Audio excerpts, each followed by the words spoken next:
10 November ঠিক সন্ধ্যা 7টা 5 মিনিটের দিকে লাল কেল্লার মেট্রো স্টেশনের গেট নম্বর 1-এর কাছে হাজার হাজার মানুষ যাতায়াত করছে, কেনাকাটি করছে চাঁদনি চকের কাছে। হঠাৎ একটা বিশাল ভয়াবহ শব্দ, আর সবকিছু বদলে গেল কিছু সেকেন্ডের মধ্যেই। লাশের পর লাশ পড়তে থাকলো, আর ছন্ন ছাড়া হয়ে গেল। মানুষ ছুটছে যেদিকে চোখ যায় সেদিকে। মৃত্যু সংখ্যা ঠিক তেমনই বেড়ে যাচ্ছে। আমি যখন এই ভিডিওটি করি তার কিছুক্ষণ আগেরই ঘটনা এটা। ঠিক কিভাবে হলো, কি থেকে হলো, এর পেছনে কত বড় টেররিস্টের হাত আছে, চলুন জানা যাক। কারণ এই ঘটনা ঘটার এর 5 দিন আগে থেকে অনেক টেররিস্টদের গ্রেপ্তারও করেছে। 10 নভেম্বর 2025 সন্ধ্যা 7টা 5 মিনিটের দিকে বিস্ফোরণ হয়। সবাই বলছে যে একটা সাদা গাড়ি, সম্ভবত একটা সেডান, পার্ক করা ছিল মেট্রো গেটের কাছে।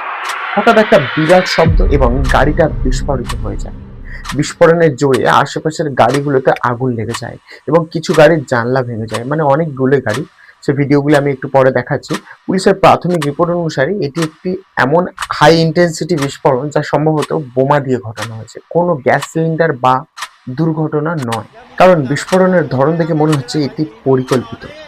আজকের দিনেই দিল্লির কাছে ফরিদাবাদে পুলিশ কয়েকজনকে গ্রেপ্তার করেছে।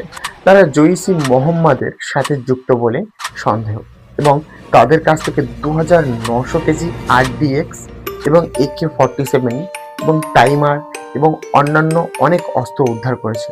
এরা সম্ভবত ডাক্তার, এবং অনেকে ডাক্তার তো আছেই, এবং সম্ভবত এই বিস্ফোরণের সাথে যোগাযোগও হতে পারে। কারণ তার কিছুদিন আগে, মানে এই 2-4 দিনের মধ্যে ধরা পড়েছে, আজকেও ধরা পড়েছে। কিন্তু ঠিক কিভাবে ঘটে? বিশেষজ্ঞদের মতে গাড়িতে সম্ভবত একটা টাইমার বোমা বা রিমোট কন্ট্রোল ডিভাইস ছিল। বিস্ফোরণের পর ধোঁয়া আর ছাই ছড়িয়ে পড়ে এবং লোকজন আতঙ্কিত হয়ে পড়ে। এটি টুইন ব্লাস্ট বলেও কিছু রিপোর্টে আছে, কিন্তু মূলত একটা গাড়ি থেকে শুরু। এই ঘটনা আমাদের মনে করিয়ে দেয় কতটা সতর্ক দরকার। এই ভিডিওটি দেখুন।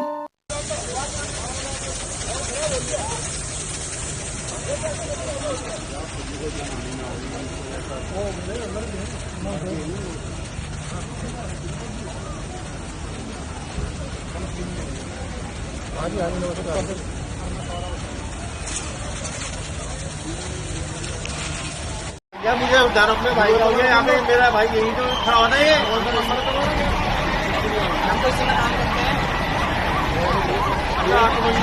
ঠিক দেখলেন তো কিভাবে হাওয়াও করে জ্বলছে, এবং সঙ্গে কতগুলো গাড়ি, কিভাবে এদের অবস্থা।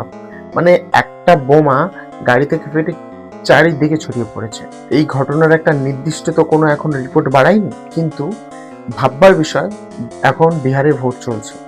ভোটের আগে কত কি না হয়, এইটা দিয়ে আবার কে রাজনীতি শুরু করবে 2 দিন বাদে, বা এটা অ্যাকচুয়ালি কি ঘটনা ঘটেছে বা টেররিস্ট ঘটনা বা আদার্স কিছু, এটা এখন কি রিপোর্ট বাড়াবে তো কেউ তো জানে না।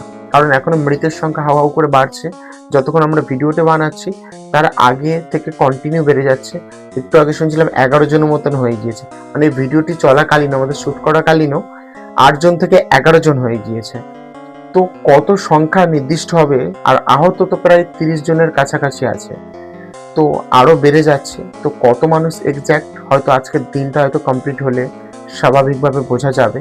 কিন্তু এরকম কোনো ঘটনা আমাদের রাজধানীতে, ভারতের রাজধানী, এমনকি যেখানে জনবসতিপূর্ণ, মানে একদম মানে প্রচন্ড ঘন, সেই সব জায়গায়ও এরকম বড় বড় বিস্ফোরণ হচ্ছে। ফাঁকা জায়গা তো দূরের কথা, আদার্স জায়গা দূরের কথা, এটা আমাদের রাজধানী, ক্যাপিটাল, সেখানের সিকিউরিটি এরকম অবস্থা, মানে ভাবা যায়। প্রশ্ন আপনি কাকে করবেন? প্রশ্ন একজনকেই করা, যে কেন্দ্রে আছে, তাদেরকেই স্বাভাবিকভাবে করতে হবে। কারণ যেখানে ব্লাস্ট হচ্ছে এত বড়, তা আবার রাজধানীতে, এটা ওনাদের সিকিউরিটির অবস্থা। স্বাভাবিকভাবেই পুলিশ এবং প্রশাসন থেকে শুরু করে NIA থেকে শুরু করে ওনারা চাইবেন যে দ্বিতীয়বার যেন এমন কিছু না হয়। কারণ ব্যাক টু ব্যাক ওনারা ধরছেন। এবার যারা বদমাইশি করার, ঘরের মধ্যে ঢুকে, অর্থাৎ ভারতের মধ্যে ঢুকেই যদি তারা বদমাইশি করার চিন্তা ভাবনা নিয়ে থাকে এবং করে থাকেন, তাদের অবশ্যই তো ধরবে, এবং ধরে